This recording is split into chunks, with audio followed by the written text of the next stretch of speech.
ఒక గ్రామంలో తాతయ్య తన మనవరాలు చిన్నితో కలిసి జీవించేవాడు.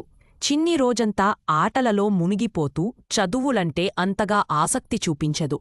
ఒకరోజు చిన్ని, తాతయ్య చదువు ఎందుకు? నేను ఫార్మరవుతాను, పిస్తకాలు ఎందుకు? తాతయ్య చిరునవ్వుతో చిన్ని చేత పట్టుకుని తోటకి తీసుకెళ్లాడు.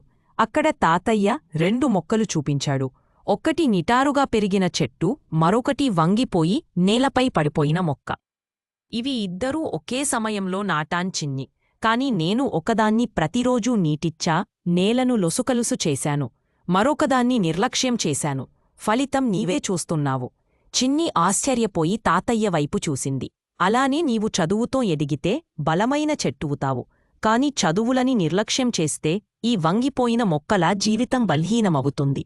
ఆ రోజు మొదలుకొని చిన్ని ప్రతిరోజూ తాతయ్యతో కూర్చుని చదువుకోవడం ప్రారంభించింది.